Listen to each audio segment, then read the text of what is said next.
In the little house where the pixies are endeavoring to hear light and to grasp the concept of invisible waves broadcasting information through the yawning vastness of the universe and the clear blue sky, the sun is being observed, and forgive me for the wordplay, in a whole new light.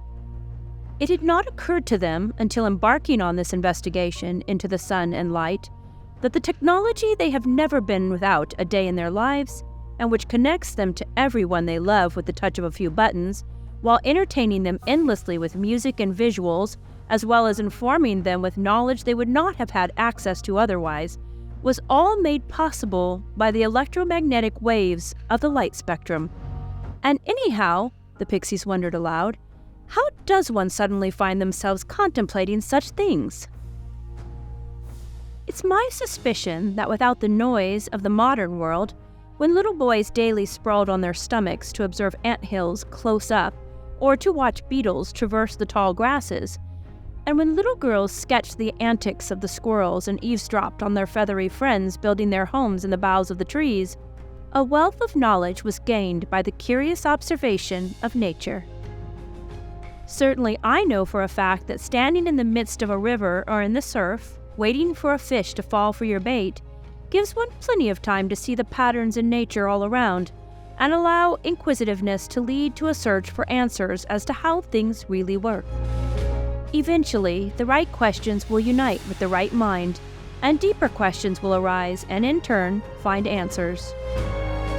But even with the questions acknowledged and the ideas fully formed, there is obviously a few steps between conceptualization and application, and in the case of electromagnetic waves and their potential, these steps took on a life of their own, bursting onto the stage in the 19th century, a genie entirely unwilling to be put back in its bottle for better or for worse.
In Dumfries and Galloway on the Middleby estate outside the village of Corsic, the stone-faced Glenlair house was an elegant reflection of its wild surroundings and rugged natural environment. The 1,500-acre ancestral estate inherited by John Clerk Maxwell, brother to the 6th Baronet Pennycook and a successful Edinburgh solicitor in his own right, seemed the perfect place to raise a child. It was within these walls that the joyful sounds of a small child doted upon by his older parents could be heard as they indulged the curious nature of their only offspring. If a question could be satisfied or solved with observation, the active little boy left his parents no doubt that he would find the answers. So common was the sound of the heavy doors being pushed closed, and the click of the brass locks engaging and unengaging as keys were turned within them, that the staff hardly noticed the jarring antics of the toddler anymore. These noisy sessions were often repeated several times in a row, with the familiar laughter of a small boy followed by the deeper affectionate tones of his father, punctuating the occurrences. The husky baby voice demanding "show how do," as he clapped his small hands together excitedly, tipping his head back to gauge his father's obedience, was the delight of his legal-minded parent, who set about to do just that. "All right, James," the indulgent father could be overheard saying inexhaustibly, while an observer in the room would have witnessed him drawing the boy up into his arms to allow him a better view within the keyhole. This scene was not a unique one, according to the proud papa's correspondence, with his sister-in-law Jane Kay in Edinburgh. James Clerk Maxwell simply never stopped in his investigation of nature or the mechanics of how things worked. Whether it be a bell pull system or a stream draining into a pond, the boy was relentlessly curious. And with an entire country estate as his classroom and his parents all to himself, his foundations were firmly laid. His mother recognized her son's potential, as mothers often do, and taught him diligently so that by the time he was 8, he could recite the 119th Psalm in all its 176-verse glory by heart, and recall instantly chapter and verse from the Book of Psalms or passages from John Milton. But life is rarely all sunshine and roses, and at the tender age of 8, tragedy struck the family, leaving the young boy motherless when she lost her battle to cancer. The course of his life would be upended as the plans his parents had formulated together to educate him at Glenlair until he could enter Edinburgh Academy at the age of 13 were now shoved aside. His father's attempts to carry on with their plans resulted in him inadvertently employing a 16-year-old tutor who turned out to be quite dull and berated the grieving boy as a slow learner, taking to beating the child and heaping abuses upon him frequently. Once discovered, John immediately enrolled his son in school at a far younger age than anticipated, and with his head perpetually in his books, drawings of strange diagrams sketched everywhere, and his inclination to build mechanical models of his own design, James Clerk Maxwell's fellows found him difficult to relate to or to even understand. The now quiet child with an enviable memory, whose mind overflowed with mathematical figures and insights into scientific things that his peers couldn't see, was given the uncomplimentary nickname Dafty by his fellow students. He seemed not to give the slight any thought, never complaining about it, and in the midst of this time, he was to meet his 2 lifelong friends and fellow future scholars, Lewis Campbell and Peter Guthrie Tate. Still, things carried on in this fashion for a time, until an unexpected shift occurred during his middle school years, when he surprised the entire academy by winning some of the most prestigious awards for scholarships in mathematics and English verse, and showing himself to be, well, exceptionally brilliant. At the age of 14, the young Maxwell, who was often bored by the limited subject depth and range, and who frustratingly paid little attention to his weekly exams, wrote his first published scientific paper on the subject of geometry and mechanical modeling around ellipses. Upon entering the University of Edinburgh at the age of 16, he commenced to publish 2 more scientific works. Maxwell followed his education at Edinburgh with an immersion in the field of mathematics at Cambridge. His professor, the renowned William Hopkins, whose ability to turn his protégés into mathematicians with first-class honors in their exams at the university, unequivocally declared Maxwell to be the most exceptional man he had ever met. The professor attested to the fact that Maxwell was simply unable to think wrongly on any physical subject, an admiring perspective that his peers seemed to share. At Cambridge, the budding young mathematician and future physicist had come into his own, being described by friends as being a genial and amusing companion and the propounder of many a strange theory. I do have a soft spot for historical figures who espouse strange theories. Upon reading the published works of the esteemed Michael Faraday, in which he described his discovery of electromagnetic induction, explicating that an oscillating magnetic field could create an electric current in a nearby conductor, Maxwell found himself enthralled by both the subject matter and the potential. The young enthusiast poured through Faraday's writing with growing excitement, his contemplations and study leading him to the foundation-shaking conclusion that as a changing magnetic field created a corresponding electric field, conversely, a changing electrical field should also induce a magnetic field. With this theory in mind, Maxwell got to work transposing Faraday's ideas to mathematical equations that would elucidate how electric and magnetic fields behave with each other while acting as waves. Through experiments and equations, he predicted both the existence of electromagnetic waves and that these waves travel at the speed of light. In his 1865 paper titled A Dynamical Theory of the Electromagnetic Field, Maxwell unified into a single theory the concepts of electricity, magnetism, and light by describing them as simply differing manifestations of the same phenomena, all residing in a spectrum of electromagnetic radiation. His work eventually became known as the Second Great Unification of Physics, following Isaac Newton's unification of gravity.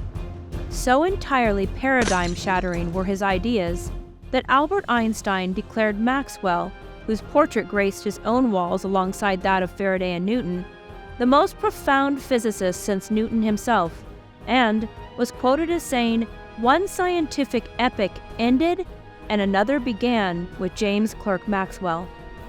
Despite not living to see his theory proven 22 years later by the German physicist Henrich Hertz, Maxwell's impact on the field of physics cannot be overstated, and his genius, allowed to bloom unhindered first in nature and then in self-directed learning, combined with academic rigor, changed the world far beyond his own ability to imagine.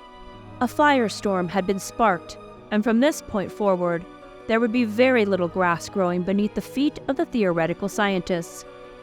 After a nearly 200-year lapse between unification theories, the time between new theories, discoveries, and practical applications in the field of physics would henceforth barely leave enough time for paint to dry on a fence in Death Valley before hastening on to a new idea, which, in turn, would hold the key to another level of innovation and potential, all before jumping ahead towards the next new enlightenment.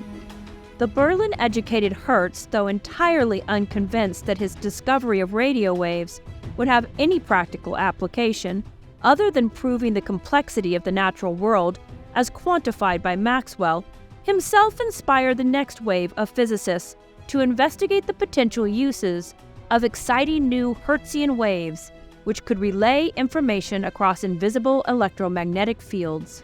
In 1895, Cambridge-educated Sir Jagadish Chandra Bose, having studied Hertz's written works in depth, designed an experiment where electromagnetic waves traveled through the walls of a lecture hall in a Calcutta demonstration and rang a bell while igniting gunpowder in a separate room, all to the great amazement of his delighted audience.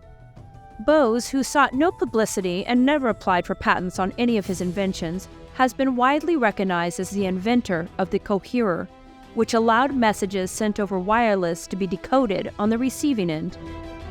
In the same timeline, but without any knowledge of Marconi or Bose's work, Alexander Stephnovich Popov, a Russian physicist and electrical engineer who had pored through Henrich Hertz's writings with great interest, built an apparatus that would detect electrical disturbances in the atmosphere, installing it in the Meteorological Observatory in St. Petersburg, where he also demonstrated Hertzian waves in the year, you guessed it, 1895.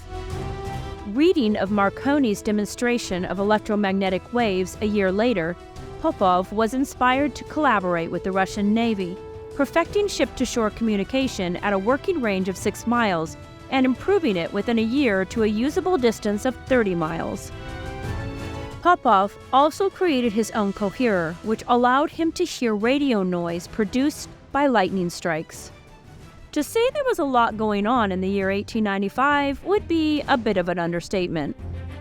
And while Oscar Wilde was busy opining on the importance of being earnest, and Southerners witnessed pork taking to the wing with 9 inches of snow leaving mystified New Orleans residents simply unable to find just the right outfit for an occasion as auspicious as the end of days, Fritjof Nansen slogged to within a stone's throw of the North Pole, coming dangerously close to doxing Santa Claus, and Charles Drouillet patented his revolutionary gas-powered vehicle and then doubled down by racing across the finish line of the very first Chicago Herald-sponsored automobile race at a hair-raising 7 miles an hour, only once being passed up by a little old lady from Pasadena who was out for a stroll. Also in 1895, while the Sunday comics were being birthed, befeathered ballerinas spun on their tippy-toes premiering Tchaikovsky's Swan Lake in St. Petersburg. George Vanderbilt moved into his modest little abode in North Carolina, and the Swedish chemist Alfred Nobel established the prize handily named after him. And a youthful Guglielmo Giovanni Maria Marconi took his experimentation with wireless radio waves from the attic of his relieved father's villa in Pontecchio, Italy, to the countryside of the same estate, and together with his butler, disappointingly not named Alfred, whom he had enlisted to help him in his wireless experiments, commenced a new effort to see just how far he could send and receive radio wave signals. After trying numerous differently shaped and sized antennas and configurations of equipment, Marconi finally managed to send a signal received at a distance of half a mile, but could not break the barrier of limitations on radio waves predicted by Oliver Lodge in 1894. Marconi, and not Alfred, were not easily deterred. Instead, the motivated 20-year-old went back to the drawing board. After more analysis and conceptualizing, he decided he would raise his antenna higher and ground both his transmitter and receiver in the typical fashion of wired telegraphy, which then allowed the ground to become a conductor of the circuit. This time, Marconi's arrangement transmitted the signal over hill and dale, reaching its limit at the 2-mile mark. This victory was just the injection of motivation the young scientist needed. The information garnered from this success and the myriad of failures previous catapulted him forward, as from here he rapidly pushed the limits outward. Despite his success, not everyone was enthusiastic about the technological advancements Marconi was making. Like Tesla, who arguably invented a radio in 1882 and tried without success to interest the U.S. Navy, Marconi's own endeavors to gain the attention of the Italian Postmaster General and secure financial investments while stirring up public interest for his wireless invention was also rebuffed and ignored. Italy was, after all, rather busy being defeated in fights they were picking in various locations overseas, and they had little time or interest in things as trivial as technological advancement. In order for scientific discoveries and inventions to change the world, they must first have potential in a practical sense, but they also require unflinchingly eager individuals with vision to represent that potential in just such a way that it grabs the imagination of the public, financiers, and governments alike. In Marconi, wireless communication had found its enthusiastic messenger and its unrelenting bulldog. Annie Jameson, Marconi's irrepressible mother, a member of the influentially powerful Jameson clan, the granddaughter of the auspicious founder of Jameson whiskey, John Jameson himself, was determined that her son's brilliance be recognized. As we are all undoubtedly aware, a mother's unshakable faith in her child has more than once shifted the course of history, and in the case of Marconi, business connections of the Scottish Jameson clan opened the appropriate doors in London. Annie accompanied her son as he traveled to Britain, gaining introductions and setting in motion the realization of his vision of a wireless world. While Tesla struggled to gain enough traction with his wireless designs to acquire financing he needed, Marconi successfully demonstrated the practicality of his technology for the British government, sending his first transmission for an audience, and gaining favor with the chief electrical engineer of the General Post Office. The response in London from lords and laymen alike was a far cry from his lackluster reception in Italy, or even Tesla's attempts in the U.S. Under advisement, Marconi applied for and received British patent number 12,039 for his transmitting apparatus and filed and won several more patents in the U.S. At the ripe old age of 23, he launched his wireless telegraphy and signaling company, building stations, expanding distance capabilities, and enchanting and winning over the public with constant demonstrations of the capability of his invisible waves. By the turn of the 20th century, Marconi had traveled to America to demonstrate his wireless there and had launched the American Marconi Company.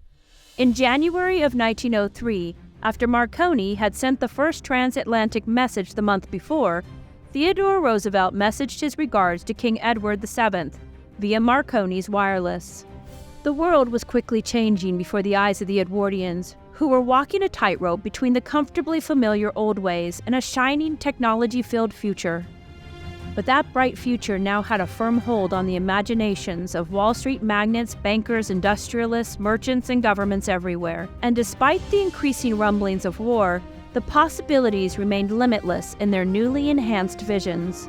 Marconi's powerful wireless stations were popping up along coastlines everywhere, bouncing messages off ships containing Marconi apparatuses, manned by skillfully trained Marconi operators, making news that once had to wait impatiently at the dock for you to disembark before inundating you, able to be received within minutes, and on-ship newspapers held relevant to the day news articles for their passengers. After the sinking of the Titanic and the subsequent congressional and parliamentary investigations, wireless took on a whole new level of relevance to a rapidly connecting globe. 2 world wars would push the use of radio waves forward at an increasing velocity and test the boundaries of alliances. In 1915, Tesla filed suit against Marconi Company for infringement of his work, but found it difficult to finance a lawsuit against the venerable wireless corporation. The lawsuit was resolved in Tesla's favor after Marconi's death, and just a whisker of a few months after the death of Tesla, leaving the U.S. government the entirely surprised beneficiary of Tesla's estate. As such, J. Edgar Hoover, head of the FBI, took a moment from his busy schedule of violating the rights of anyone and everyone, while harassing and intimidating political enemies and innocents alike, to declare Tesla's work so top secret that the Office of Alien Properties had no choice but to seize possession of his belongings and classify them, for the good of the country, of course. Ready or not, a network had begun to be woven that would eventually wrap the globe in strands of informationally dense waves, going from theory to AI in the span of approximately 120 years, with barely enough time off to catch its breath. The trajectory was both incredible and simultaneously terrifying, as once the Pandora's box was opened, there was no time or interest to question the wisdom or effects of wrapping the world and everything in it in artificially generated electromagnetic waves. It was the ever-expanding study of physics and brilliant mathematicians who pulled back the cloak of invisibility to reveal the existence of the electromagnetic waves on either side of the visible spectrum of light, and to imagine their boundless potential. And as is typical of innovation, once the mechanics were understood and the principles accepted and explained, anyone and everyone could suddenly construct a rough radio to listen to broadcasts being delivered over low-frequency waves of light. And boy, did they. It has been said a time or two that necessity is the mother of invention, but perhaps that little idiom should be stretched just enough to also include desperation. I suppose that nothing is quite as motivating as desperation, which was clearly illustrated in the trenches, foxholes, and camps of World War II. During the Second World War, in the countryside of Europe and across the Pacific theater, crude radios were popping up created from whatever was at hand, including rusty or blue-flamed razors, pencil lead, safety pins, scrounged magnetic wire, and some form of earphones, most often borrowed from an officer nearby. And in the case of one particularly innovative soldier, who found himself lacking willing officers from whom he could procure a headset, a speaker was built instead, entirely from scratch, mind you, by binding 4 nails together with a bit of cloth before wrapping the entire thing in wire and waxing each turn. 10 layers later, the determined soldier tucked his creation into a piece of bamboo and tuned in to 3 different radio stations. This story caught the Pixies' undivided attention and their own imaginations. How intriguing, they mused. I mean, any old so-and-so can pull up a bit of entertainment in a moment with the merest push of a button. But catching the waves that the entertainment rode in on, in the wild, with some cleverly combined bits and bobs, well, as the bros on the West Coast would say, that sounded like macking at an epic level. Despite this, there was a brief moment when the woeful lack of trenches in which to scavenge rusty razors and old bits of wire and the apparent absence of officers with earphones looked as if it might bring their enthusiasm to a grinding halt. However, it took very little effort on my part to convince them to put aside the shovels and embrace their fortunate access to technology. through which magnetic wire, Gillette razors, and crystal radio earphones could easily be purchased and handily delivered to their doorstep without a single trench being dug in the potager. The probability of discovering a rusty razor lurking about in our toolboxes was not without very real possibility, as in southeast Louisiana, the catfish don't even realize they've crawled out of the swamps until they're up the road a spell at mile marker 4. And nobody residing this far south has ever even uttered the phrase, "Well, at least it's a dry heat." But I had recently reorganized all my tool storage, and I knew for a fact we were flat out of rusty razors. Flaming our own razor seemed the next best option. The necessity of using a torch for this process gave it an acceptable air of danger and technicality on a pixie level, which thrilled the pixelated duo down to their daring little souls. This entire exercise, they suspected, would come in extremely handy if they happened upon a trench or a foxhole in the future. Pixies are nothing if not prepared for anything, even the most unlikely of scenarios. As it turns out, building a foxhole radio is just a skosh more difficult than the show-off in the jungle with his 4 nails, bits of cloth, and bamboo made it sound. First off, one of us doesn't have the temperance of Job, and therefore began to feel a little put upon 3 days in, after a few too many tries to figure out the problem failed.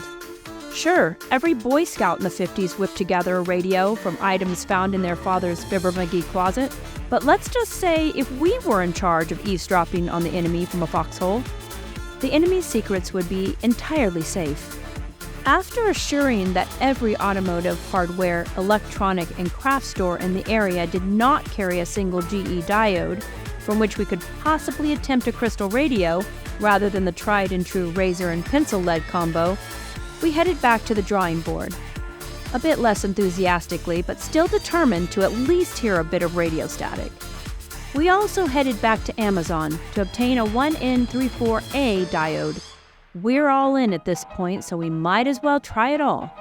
Back at the aforementioned drawing board, we attempted the infamous foxhole radio in its barest form, with my eldest daughter wrapping the coil tightly in newly acquired wire and attaching everything to the terminals created from paper clips and tacks, just like the vintage Superboy comic advised. Once everything was hooked up and the ground was attached, we learned Superboy had sold the ease of this project a bit overzealously. Despite our rapidly slipping trust in Superboy's commitment to honesty, we continued to adjust wires, headphones, and locations until, finally, staticky radio waves were heard, faintly and sporadically at first, and then with a growing consistency. If anyone had ever told me that one day I would measure victory by the faint scratching sounds of radio frequencies, I'm sure I would have thought them quite mad.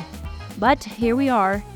The Pixies, on the other hand, are delighted, even if their waves are currently voiceless. Their next step is to attempt a crystal radio, but that's a project for another day and another diode. Which is a good thing, because we aren't quite done discussing this end of the electromagnetic spectrum. The rabbit we were following has made so many twists and turns that we are quite dizzy, but unwilling to cease our chase. Thus, our 2-part video has consequently become an impromptu series within a series. In our next video, we're looking back at history to inform us of what happens when the sun gets a little too hot under the collar and lashes out at the Earth, spewing charged particles into our atmosphere and creating what's now known as a Carrington event. We hope you enjoyed the video and that you will join us as we continue to explore the sun's electromagnetic energy and the spectrum of light. If you haven't already, please consider liking the video and commenting, as well as subscribing to our channel, as it all helps us continue to grow. Thank you for spending your time with us today. See you next time.